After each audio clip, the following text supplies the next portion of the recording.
In this video, I'm going to break down a few hands I played at 10-20 no limit. I will start by walking through my thought process in each hand, and then we'll look at the hands in GTO Wizard to see what I did well and what I got wrong and where there's room to improve. So let's jump in. In this first hand, I have 5-4 suited in the cutoff, and pretty deep with everyone at this table. I'm actually the shallowest stack at 288 big blinds.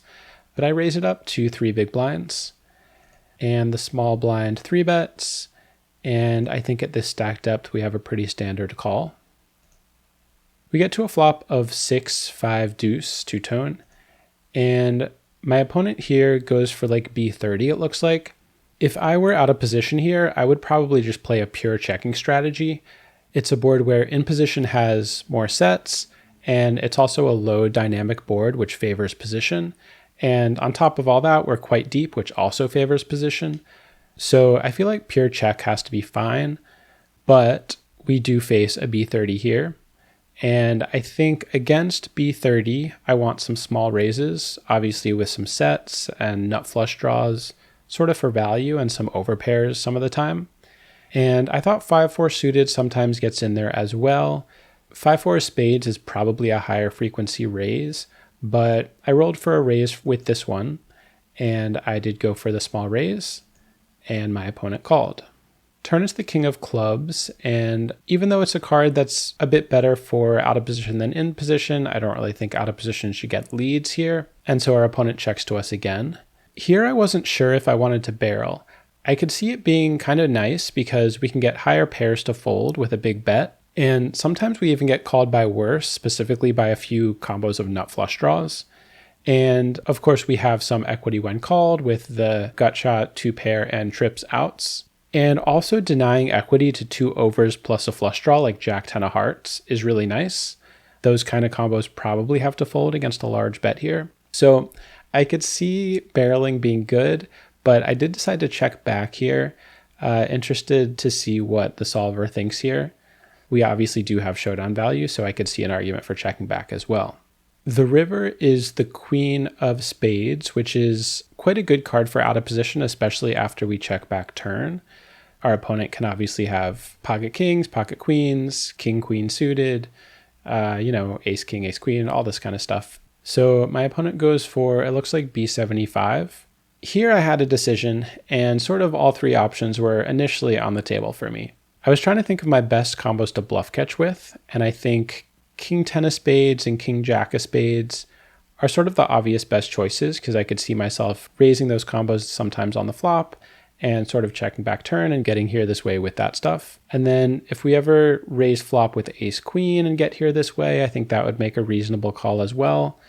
And then we get down to like pocket pairs between 7s and jacks. I think those combos with no heart make decent bluff catchers, but probably with a heart need to be folding. And then finally I got down to sort of the last 2 categories of bluff catchery hands, one of which were like the queen X of hearts. I could see myself getting here this way with queen jack of hearts and queen 10 of hearts. I couldn't decide if that would be a better bluff catcher or not than my combo. Obviously having, let's say, a jack of hearts is not good because that card blocks some of villain's natural bluffs here, such as jack 10 of hearts, jack 9 of hearts, that kind of stuff. But having a 4 is actually not great either because I think ace 4 suited can often get here this way in villain's spot, and those combos can bluff as well. So even though it might appear that the 4 could be good just because it blocks a straight, when we think about actual ranges here, our opponent's a lot more likely to have ace 4 suited than 4-3 suited. And we probably don't have 4-3 suited in range either. So all that said, the 4 of clubs only blocks 1 combo of ace 4 suited, while a jack of hearts can probably block at least a couple combos of bluffs. So that was sort of my analysis of the spot. Of course, that doesn't actually answer the question of what we should do with this combo. I was leaning fold in theory because we do just seemingly get here with enough better combos, and having the 4 just seems like sort of a bad bluff catching card. But finally I looked at my opponent's river bet frequency, which was 56% here, which is obscenely high. So because of that reason, I just landed on a call. I thought that if my opponent was over bluffing enough, obviously we have a plus EV call here. So I did go for the call, And my opponent did show up with ace-9 offsuit, and that is sort of validating to my river read because I don't think they should ever have this combo in theory. But let's take a look at this hand in GTO Wizard and see what the solver thinks. So here's the hand. As we can see, out of position does in fact pure check, basically. But let's go ahead and node lock for them to have maybe a 20% betting frequency for this size, which is probably being a bit generous. And at the same time, let's take a look and see how their pot share changes. Currently, their pot share is 35.3%. So if we node lock, let's say they're betting at a 20% frequency. Okay, so it's not that big a mistake. It just goes from 35.3 to 35.1.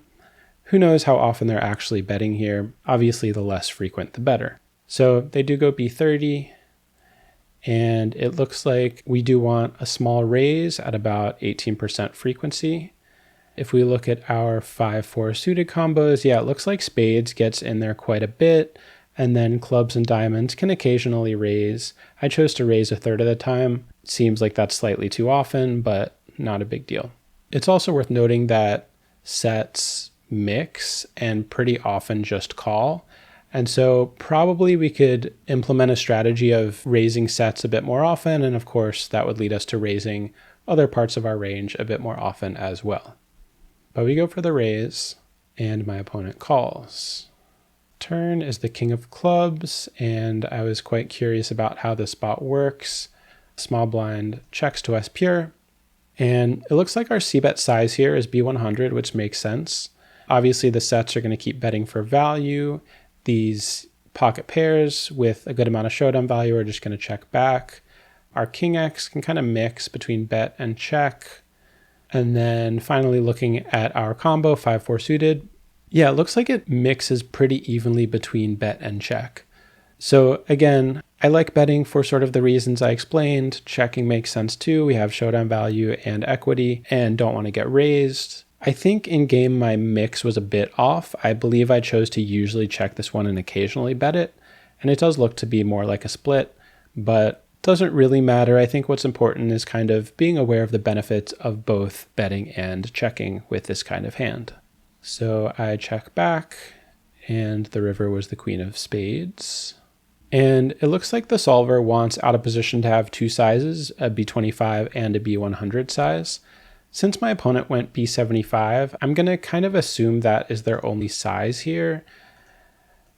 Again, there's no way to know for sure, but let's just node lock that. Again, we can take a look at how the pot share changes when we're sort of node locking for different strategies. With the two sizes, it was 65.1. With the one size at 64.6. Kind of on the threshold of what I consider to be a mistake, but whatever, not a blunder. They go B75, and yeah, it looks like in theory 5-4 suited is a pure fold, again because if we look at out of position's betting range, ace-4 suited actually gets in there a lot, and even though technically the jack of hearts can block more of their air, they're not always bluffing. So we see jack-9 of hearts usually just gives up, jack-10 of hearts sometimes bluffs, usually gives up, same with 10-9 of hearts. So I think that's sort of the thing that I missed here. Having a 4 is even worse than having, let's say, the jack of hearts probably. Of course, we do not see ace-9 offsuit in this betting range because our opponent should never get here this way with it. So exploitatively, I do think I made a good call, but in theory, good to know that, yeah, this should be a pure fold. And then it looks like these queen 10 of hearts and queen jack suited actually turn into a bluff raise here. So that's pretty interesting. Obviously, they block pocket queens and king queen suited, and so I think that's the main thing going on there. We can see they are plus EV calls, but as I have explained in a previous video, many of our river bluff raises would be plus EV calls, but they're just higher EV to turn into a raise. And of course, we need some sort of raising range to support our king queen suited, pocket queens, pocket sixes for value. So good stuff there, and let's move on to the next hand. Okay, in this hand we have queen jack suited in the cutoff. We raise to 2.5x, and the big blind calls. Flop is 10-8-7 two-tone. I think we want to go B40 on this board with our c-betting range, and I chose to occasionally include this combo. I think having hearts is going to be a higher frequency bet, but I think we want to bet this sometime, so I went for b40, and my opponent called. The turn is the 6, which I thought was interesting. I wonder if our opponent should ever get leads here, not sure. And then I chose to size down with my turn c-bet and again include this combo, so I went for b40 on the turn again, specifically because I think out of position has more straights here. I wasn't sure though, because technically the nuts didn't change. Jack 9 is still the nuts, which we still have in full frequency, whereas our opponent does not because they are raising flop at least sometimes with it. So I could see an argument for a bigger bet, but I went b40, and here we actually get raised. I thought we probably have to call with this combo of blocking the nuts and having the nut gut shot, so I chose to call, and river's the 4 of hearts, and our opponent checks. We can get here with a lot of straights, and I decided to play b40 and jam with my betting range, putting most 9x in the b40 and jamming with jack 9. And with this combo, unblocking diamonds and blocking jack 9, I thought this was a mandatory bluff. I ended up going for b40 just because I rolled low, but we might just need to jam all of our queen jack here since our value jamming range is jack 9. And so yeah, I was curious about this spot too. Our opponent ended up calling with king 9. So I think their line makes a good amount of sense. And let's take a look in GTO Wizard. Okay, so big blind is pure checking here, and we do indeed go b40 with our c-bet range. And yeah, it looks like queen jack of spades gets in there around a third of the time. So we go bet, and opponent calls. And we can kind of line check our opponent also. They had king of clubs, 9 of spades, which is a pure call here. And turn was the 6 of spades. Out of position gets a small leading frequency here. Since it's only 4%, probably fine to simplify to pure check. And so this is interesting. We actually go 2E here with obviously a very polar range and very low frequency. I could see how this makes sense. First of all, to bet very low frequency since out of position does have so much 9x. And yeah, sort of just going polar with obviously our jack 9 and also queen 9, which makes sense because it can improve.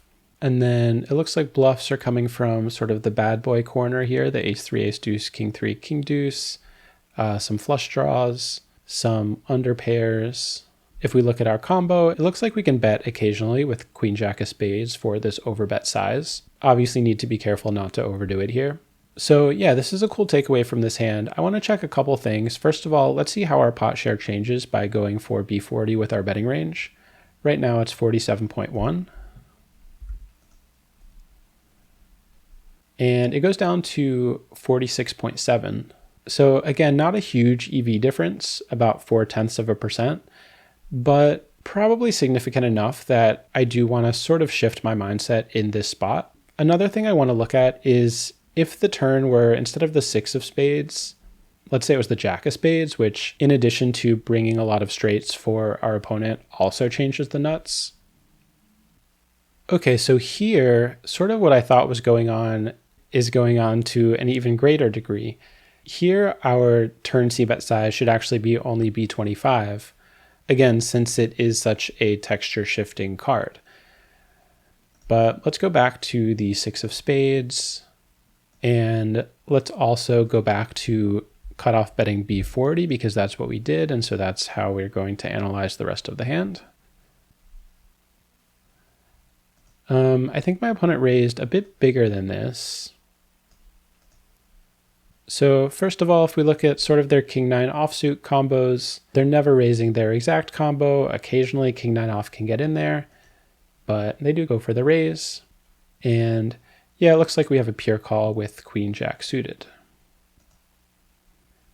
And river was the 4 of hearts. Here, out of position can probably split to like b33 and jam, but not super relevant since they checked. And yeah, it does look like our betting range is indeed split between b40 and jam, with a lot of our 9x going in that b40 size and our jack 9 usually going all in. One interesting detail is that jack 9 of diamonds is the combo that we want to mix small bets with to keep our small betting range uncapped, and jack 9 of diamonds blocks more of our opponent's folds. And then if we look at queen jack suited, Queen Jack does always bet, and it looks like it actually pretty evenly splits between B40 and going all in. And so it turns out I actually played river fine, but I think turn here was my main, again, not a blunder, but a small error and definitely a spot to improve. So that was a cool spot to look at, and let's look at the last hand. Okay, this is a heads up hand, and I tagged this last one because of some unusual sizings from my opponent. But let's get into it. Opponent goes for the min raise and standard defend with queen 7 offsuit. And flop is queen 9-9. On the flop, my opponent goes for, looks like b67. This is a board I would usually play small bets. And against a small bet, we can mix some raises with this combo, but I thought against a large bet, probably want to lean just call, so I went for the call. Turns the 4 of spades, and here my opponent goes b150. This is a spot where, if I were the button, I would play a b100 size after a smaller flop bet, but usually after we bet larger on the flop, we're not overbetting turns.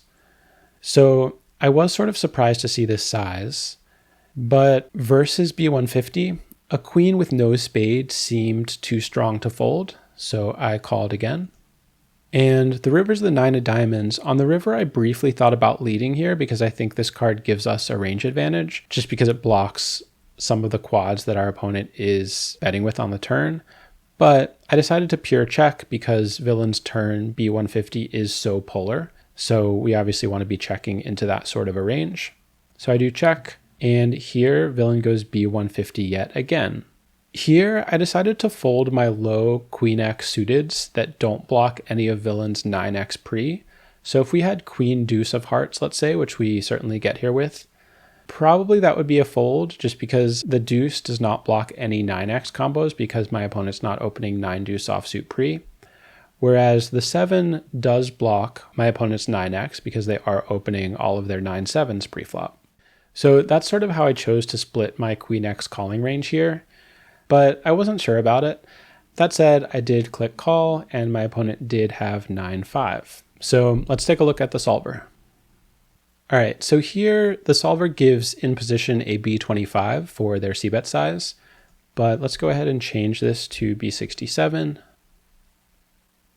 And against this size, we're still playing a fair amount of raises, raising small, which is consistent to how we would play paired boards against a smaller c-bet size as well.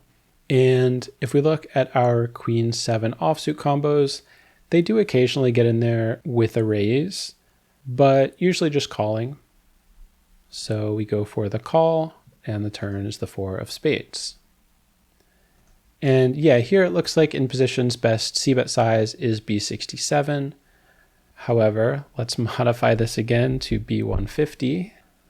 And yeah, they can be betting some flush draws as part of their bluffing range, obviously quads for value, some pocket queens, occasionally aces and kings, which I kind of thought might be in there as well. And here, if we take a look at our queen x combos, yeah, it looks like queen 7 off with the 7 of spades should fold about half the time. But the other queen 7 combo is pretty much pure call. Same effect is going on for all of these queen x combos. For some reason, queen 8 often folds, even with no spade. Not going to dive into that right now, though. So let's just go call and check out the river. River was the 9 of diamonds. And yeah, we pure check here. Again, I'm going to node lock button strategy to just having a b150 size.